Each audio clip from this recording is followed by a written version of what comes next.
Welcome back to another episode of Turning the Table. My name is Jim Taylor. For those of you who don't know, and if we haven't had a chance to connect before, thanks for joining us. Really looking forward to our conversation today. We've got an exciting topic that's a little bit different than what we sometimes normally talk about. Maybe we get into operations a little bit, but what we're really going to talk about today with someone that we've been looking forward to having on the show is about kind of how the sport and entertainment and hospitality worlds are kind of colliding. So we'll be right back after a quick little message to welcome TJ Schier, COO of BigShots Golf, to the show. Thanks for joining us. Welcome to Turning the Table, the most progressive weekly podcast for today's food and beverage industry, featuring staff-centric operating solutions for restaurants in the hashtag New Hospitality Culture. Join Jim Taylor of Benchmark 60 and Adam Lamb as they turn the tables on the prevailing operating assumptions of running a restaurant in favor of innovative solutions to our industry's most persistent challenges. Thanks for joining us. And now, on to the show. This episode is made possible by eVocalize. eVocalize makes complex local digital marketing push-button easy for anyone. Empower your franchises with programs that automatically optimize performance and program spending across Google, Facebook, Instagram, and TikTok, all from one easy-to-use collaborative marketing platform. To find out more, go to turningthetablepodcast.com/eVocalize. TJ, welcome to the show. Good morning. Thanks for having me. Thanks for making some time for us. Yeah, appreciate it. So, BigShots Golf. We were talking before the show. We're hearing a lot about all these different, concepts that are, combining sports and entertainment with hospitality. So I'm excited to talk to you about that. But can you just kind of introduce yourself a little bit? Where you came from? You told me you had some pretty extensive background in the industry. So love to hear a little bit about it. I've got a crooked career path. It really started way back in college. I was working at Chuck E. Cheese Pizza, of all places, in the 80s, and kind of worked my way up to VP of field support. So I was there in the late 90s when they kind of boomed, and they're still booming today, but learned a bunch about the family entertainment center business and kind of tying in entertainment and food. And I know people may argue that Chuck E. Cheese isn't real food, but it is. Absolutely. I left in 2001 and started a consulting and speaking business. So I did that for 20 years. And a big chunk of those 20 years, a group of friends and I were the largest franchisee for a brand called Which Superior Sandwiches. So, I was a consultant helping others. I was doing a lot of speaking on the franchise and team building world. But then I also built, our own company with a group of guys that I worked with. So I was a practitioner while I was also a speaker and a consultant. And I always tell everybody that was kind of my business PhD, owning that business and learning things about leases and construction and how to get sued and how not to get sued and stuff that you might not learn, growing up in a chain. And then about 2.5 years ago, I started with a unique opportunity here at BigShots Golf. We had one venue when I got here. We're owned by a company called Invited Clubs, which used to be known as Club Corp. And so our parent manages around 200 country clubs. They've got a sports stadium division that they manage, some college football stadiums, and then some private city clubs. And then BigShots Golf is the golf entertainment aspect, which is their fourth silo of their business. So it's been a fun ride, and I've loved kind of tying together golf and food and bar and hospitality all into one here. So were you a golfer before you joined BigShots? I am a golfer. I'm not as good as I used to be, and golf's a tough game to master, but I worked at a country club in high school and caddied, and so I've always just loved golf. And this was a real fun way to kind of put together a bunch of passions all in one. Yeah, no kidding. We've had a couple of good discussions about golf on the show in the last 6 months. It's interesting. I love golf and I play as often as I can, but you're right, it's tough to master and all those things. But we've actually had the discussion about golf being therapy on the show before, about the mental health side of how it actually is sometimes very good for people mentally. Oh yeah, there's not a lot of silver linings with COVID, but I think the golf industry was perhaps one of the biggest beneficiaries because it was an outdoor thing. The growth of the game had really stagnated prior to that, and it exploded during COVID. It's very tough to get a tee time at a golf course, or country club memberships now are filled up. A lot of people on waiting lists here. And yeah, it's maddening while you're playing it, but in a lot of ways, it's really just kind of to get outside. I love to walk and carry my bag and, just kind of just stop thinking about your cell phone and answering emails and work and all that stuff. Yeah, absolutely. So you said that there are 7 locations with BigShots. I mean, and so how old's the company? 3, 4 years? So our parent company bought this a few years ago from the founder who came up with the idea, the golf technology. Obviously, there's a big 800-pound gorilla in this industry that paved the runway for this, and mad respect for everything that they've done, because if we go to put 180-foot high nets up in there, everybody thinks they know what they're getting in their town, which helps us, and we obviously have to educate them on how we're different. But we bought this brand from an individual, and he had signed a bunch of franchise agreements. We kind of bought the brand right before I got here, cleaned up a lot of those franchise agreements, but our first few locations actually opened as franchisees, which is kind of backwards from what most brands do. So our first 4 locations that were opened were franchised. The next 3 that we've opened were corporately owned, or one of them is a franchise owned, but we operate it, which is kind of more of what we're trying to do. We're trying to do a mix of owning or operating, which is how our country club model works. And so we have our own gaming and our own technology. We're similar to the other place, a little smaller, going into smaller towns, but it's a golf entertainment facility. And where we try and differentiate, we have an internal line that says always better, always better. We're not the first, so we have to be better. And so we're trying to do better food, better golf tech, a better guest experience. And the big gorilla out there does a great job. I mean, they really do. They do. They've really paved the runway. So kudos to them. We're going into smaller markets. We have to have more frequency because there's less people that live there. And so instead of just coming in 1 or 2 times a year for a special occasion, we are trying to get them to come in all the time. We have a branded restaurant in our venues called Anthem Kitchen and Bar. And, I want somebody, when they look at their phone, to say, hey, where restaurants near me? Well, if BigShots Golf comes up, nobody's going to go there to eat. But if they see Anthem Kitchen and Bar and they look at the menu and it's a kick-ass sports bar, and they look at where is it? Well, it's inside BigShots Golf. And so, we've just tried to drive frequency into our venues through things like that, and a lot of programming like, themed trivia nights and karaoke and some of those other fun things that you might not think of doing, but we have to do that in our venues because we're in smaller markets. It makes total sense. And I mean, you and I were chatting right before we jumped on the show today about this other company that exists, a couple little locations in Canada. And, I've got friends who go and play once a week all year round in the middle of the winter with heaters, and they're wearing a, winter coat and still playing golf. I mean, the frequency concept really makes sense. It does. And I don't mind. Launchpad up in Calgary does a great job. I think curiosity is a leadership superpower. And so, when I got here, I knew what I knew from the main competitor, but I've gone out and we built our first few locations. But as we move forward in our brand, we've looked at, there are things like what Launchpad does with automatic ball, the tee automatically tees it up for you. It's adjustable. Man, everybody hates that in the existing venues. The tee height's one height.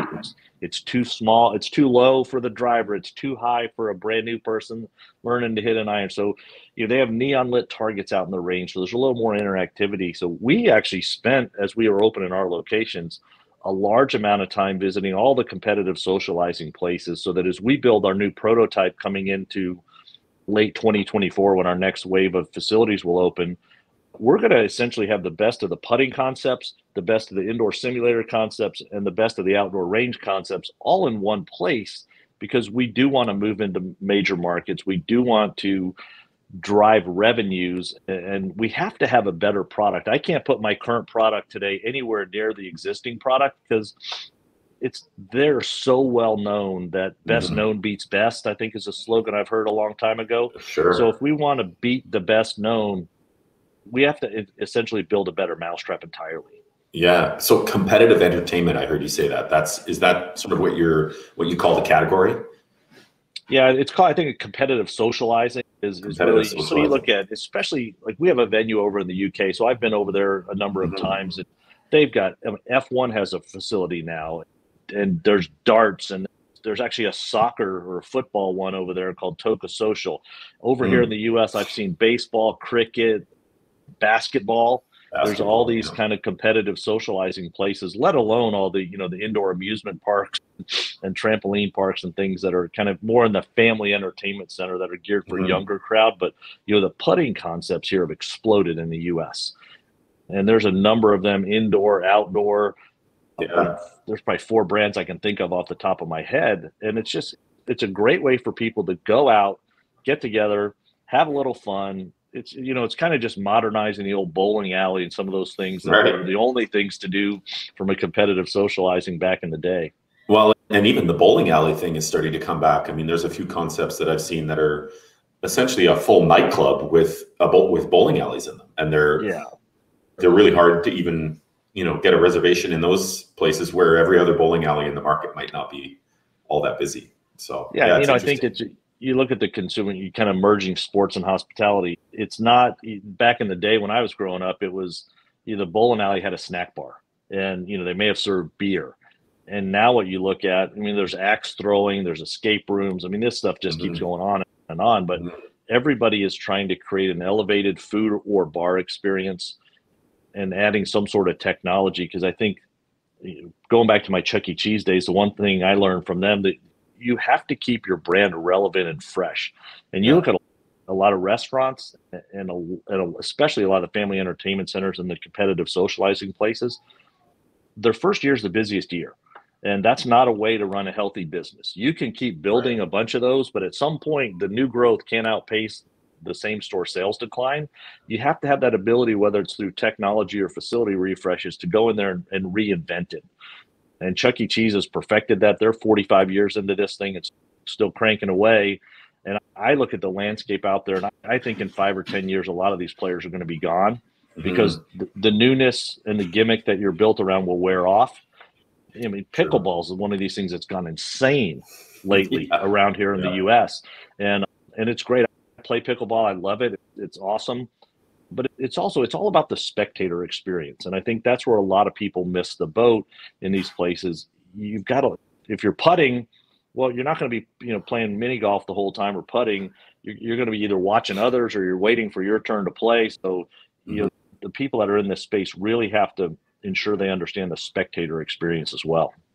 Yeah, great point. And I really like, we try to always make sure on any of our episodes that there are, for anyone who's listening, maybe some takeaways that people can go, okay, if I'm running a business, whether it's in competitive socializing or, sports and entertainment or just a restaurant, maybe it's a corner family restaurant in, whatever market, we want to make sure that they have some sort of takeaways. And I think you just said that your first year can't be your busiest year and you have to reinvent. I think that's a really good piece of advice. So we'll try to catch in a couple other ones from you, but that's a really good one. I think the other thing, if you guys follow me on LinkedIn or whatever, I do a lot of leadership tips, and I have a big business crush on a few brands. I think Walk On Sports Bar does a great job. They've kind of just taken that sports bar experience, but having gotten to experience how they train their employees and some of the culture, and just as a little piece that I've learned from them that I put in here, when you play college basketball as an example, if you redshirt your freshman year, you're not allowed to play, but you're part of the team. And so when you go to walk-ons as a new employee, all the new employees wear red shirts until they make the team when they're done with training. So we did something like that here, similar in BigShots. We gave everybody a green shirt because everybody's green until they're ready, and then we give them the real uniform shirts. And Amazing. So, we studied things like that. And so, we pull pieces from other hospitality companies. The PAL Sudden Service is like the master company for how to just set up really structured systems to replicate growth. And I think the one that we've really pulled from lately here is the Savannah Bananas baseball team. They basically just reinvented baseball and called it, banana ball, and reinvented the rules. And, when you look at just making the experience fun for the fan in their case, and for us, it's for the spectator.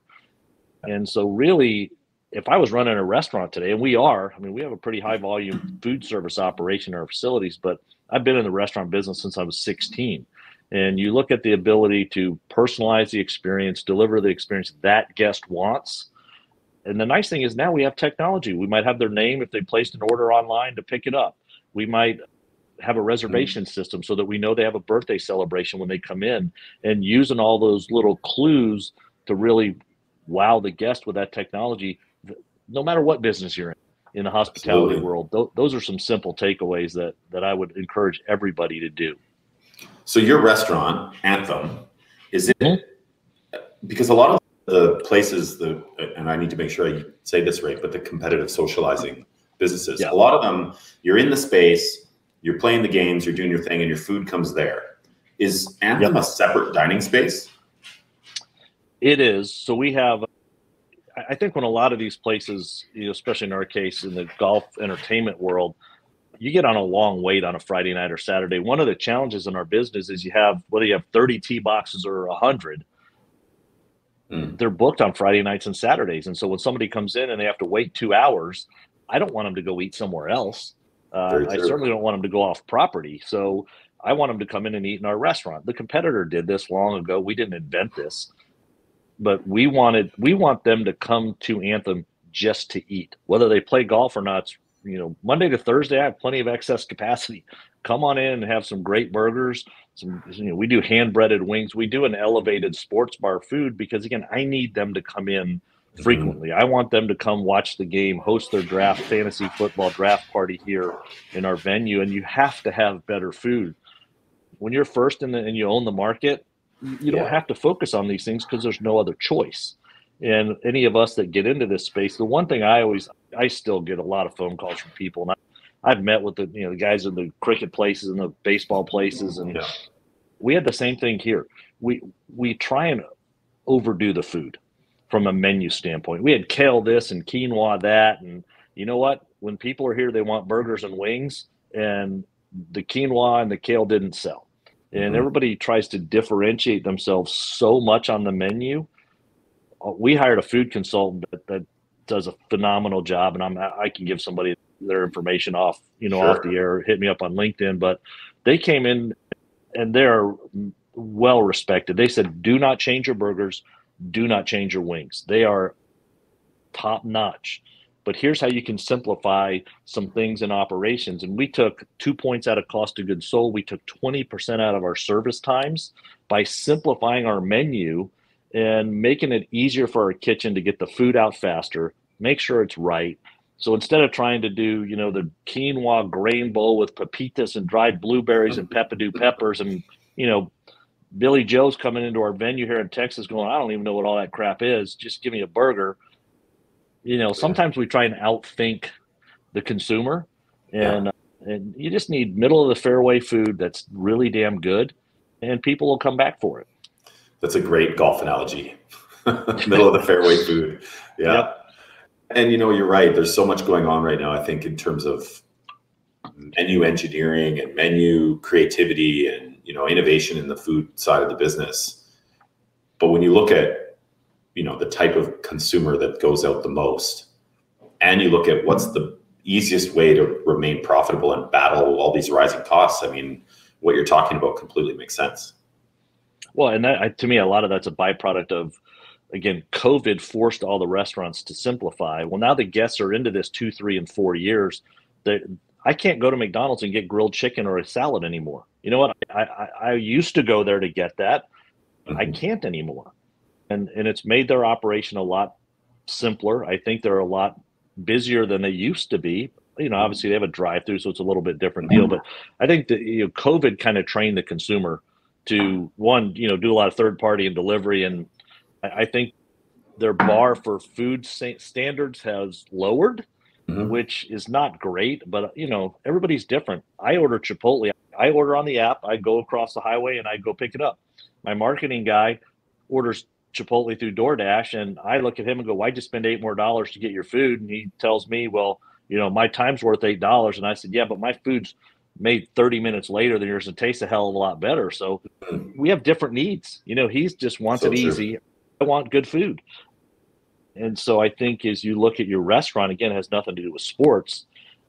Just sell what the consumer wants. Don't get into all these, pare your menu down and do it really well, and you'll do well.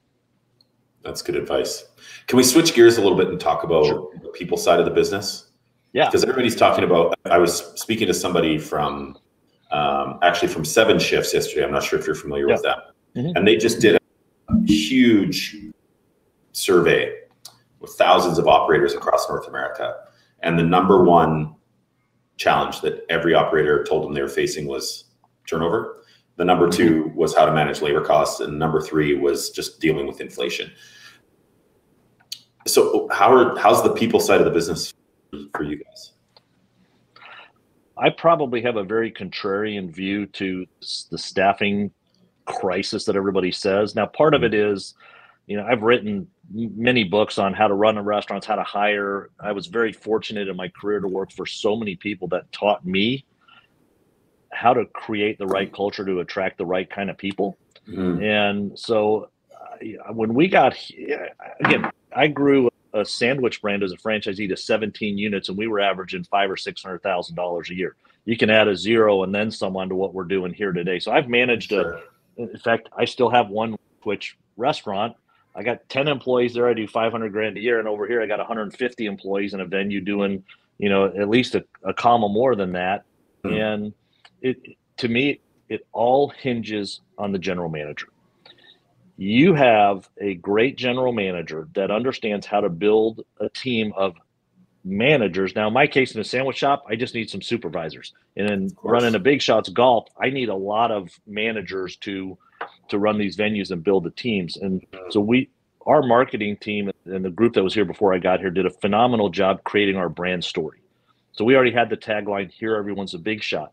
I got here and I was like, great, that's going to be our guest service mantra. I can build my whole employee experience around that. And so it fit into the high level thing here. Then we find people that we know can execute on that level. And we struggle just like everybody else. You hire some managers that might not be ready to deal with this, or we're a brand new brand and we didn't have everything figured out. We're building the runway while we're flying the plane. And somebody that's come out of a very systematic brand or a chain, it was tough for them to come into this brand where it's like, I don't have the checklist done yet. You got to help me build it. You got to build it. And so we did struggle with things like that. And we have we have turnover, but we have really done everything to funnel up into the "here everyone's a big shot" mantra.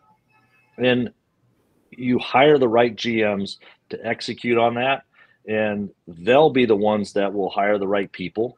And it's a little tougher when you have to hire 150 versus 10. For sure. But I'm very proud of what we've built here with our team, because the brand and the marketing team had done it before we got started. And then we just took that, and as we brought in a new training team and an operations team, they got exactly what we were looking for. And then we put things into place, such as we have an employee loyalty program. We use a thing called Bonusly. So our employees, we run contests. They go right in, they get points. They can go buy gift cards. We use a text-based kind of a micro-learning platform to send out information to the employees on the front line, because communication's tough. When you get lots of layers, especially as you get bigger. And so we use this thing called Go Happy, and it's a text-based platform. So my head of culinary, he can communicate. We're getting ready to roll out some new menu items in early September. He can communicate right with them, short videos, exactly what to do. The servers, here's how you sell it. The front desk, here's what you describe it to the guests as you're taking them to the tee box. And so we just give the people what they need, when they need, where they need, and help them continue to grow. And I think if you do a lot of those kind of things, recruitment challenges are a self-fulfilling prophecy. If you think it's a problem, you're right. If you don't think it's a problem, you're right. That's good. And Bonusly, I've had a couple of really good conversations with people about Bonusly lately. That it seems to be a very innovative, very cool, exciting platform. I think anytime that people can reward each other and benefit from good performance, I mean, let's be honest, it helps with the buy-in. So that's great. Yep. Well done. One other quick question for you about the people side of things. And again, you said if you think it's an issue, you're right. If you don't think it's an issue, you're right. Do you see this labor challenge in the hospitality industry? Do you see this changing big picture anytime in the next couple of years? People ask me this all the time. Is it one more year? Is it 2 more years? My take on it is that it's been an issue forever. We just didn't look at it that way. I'm 56. Wait, I'm 57. I'm getting old. I can't remember how old I am. But 41 years ago, when I applied at Chuck E. Cheese when I was 16 years old, my dad said to me, "Oh, you guys y'all have it so easy. This generation's lazy. You're self-entitled. You have it so good."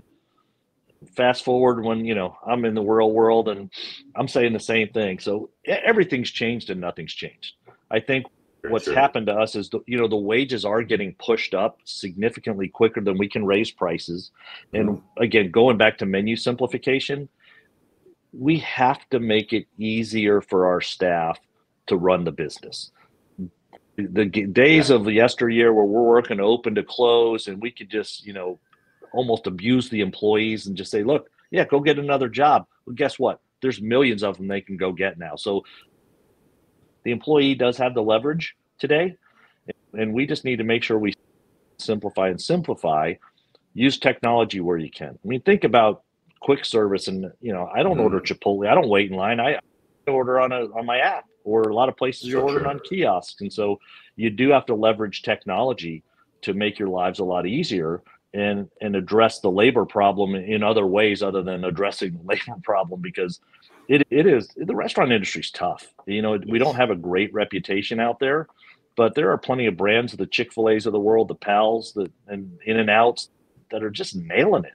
And, they're not paying $25 an hour for somebody to cook hamburgers or ring up stuff on a register. They have a great system. They provide people a path to get that real job, 6-figure income down the road. And it's not for everybody. It's very structured. It's very rigid. And you just got to decide what your pain point's going to be. Maybe I have to invest in a little tech to save the labor. But, when you look at overall, just look at the franchisee, look at the owner, look at the GM. That's the key to solving the problem.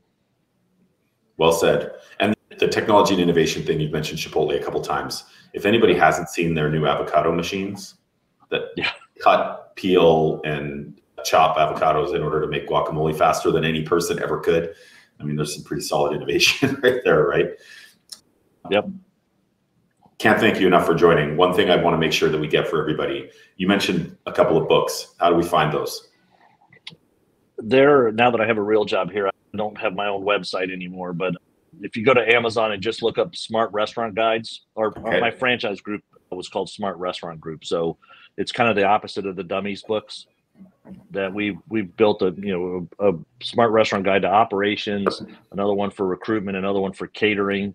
And there's simple, practical tips to help people run their restaurants or their hospitality business a little bit better. Amazing. And there were a couple other sort of nuggets that you had around, your first year shouldn't be your busiest, and the GM management team thing, I think, is brilliant and completely accurate. The best way for people to get a hold of you if they have questions, is that LinkedIn? Yeah, I think just hit me up on LinkedIn, or just tj.schier@bigshotsgolf.com. I've been in a training organization called CHART. It's a Council of Hotel and Restaurant Trainers for 30 years since I've worked at Chuck E. Cheese. And I call us the AA of trainers. We get together, we all say, I have a problem. And then somebody in that group has helped us solve that problem. So I love sharing and learning. There's nothing confidential or probably even unique of what I just told you guys. It's somebody else. You've heard it before. We just forgot. And that's why I love doing my leadership lessons from the driving range. I just do kind of 1-minute updates. Hey, I was in a webinar the other day about performance management here in my job, and one of the ladies was saying, here's how you have a difficult conversation. I've done this for 40 years. I've never heard it. I was like, oh my gosh, this is so simple. What a great way to have a conversation with a 30-year employee that won't change. Boom, put it out there. Hopefully that'll benefit somebody out there down the road, and we'll slowly get our industry into having a great reputation as a great place to work. I couldn't agree more. And in terms of your comment about some business crushes, when Walk On Sports Bistro, you mentioned them. Yep. A quick shout out, Chris Williams, who's their director of brand culture and training. Him and we've had the chance to connect a few times. He's been on the show, and he actually wrote an amazing article about culture in the restaurant industry for us that went out yesterday. So I'll make sure that you actually get a chance to see it. But I couldn't agree more. They're doing some really good stuff, and we need to, let's be honest, let's add Big Shots to that list, because I follow you guys really closely. So continue to do what you're doing. And thanks so much for joining us. We really appreciate you taking the time, and I know you're a busy guy. So thanks again. That was great. Appreciate it. Thanks. We'll chat with you soon. Thanks, TJ. See ya. Thanks for joining us on this episode of Turning the Table with me, Adam Lamb, and Jim Taylor. We're on a mission to change the food and beverage industry for the better by focusing on staff mental health, physical and emotional well-being, by proactively measuring and managing staff workloads. Join other hospitality professionals co-creating the hashtag New Hospitality Culture by subscribing to our weekly newsletter at www.turningthetablepodcast.com/news. In every edition, you'll find innovative solutions ready to test and validate in your operation this weekend. Plus, listen to exclusive bonus content just for you. Connect with us on LinkedIn, Facebook, and Instagram at Turning the Table Podcast. If you found value in this episode, please consider leaving us a review on Apple Podcasts or on Spotify. Give us a star rating. It helps other hospitality professionals just like you find the show. Or better yet, grab the show link and share it with a friend or colleague who you want to see succeed. Thanks for stepping in and speaking out for an industry, craft, and fraternity that serves us all. Remember, retention is the new cool, y'all. This podcast was written, directed, and produced by me, Adam Lamb, and Jim Taylor. Turning the Table is a production of Realignment Media.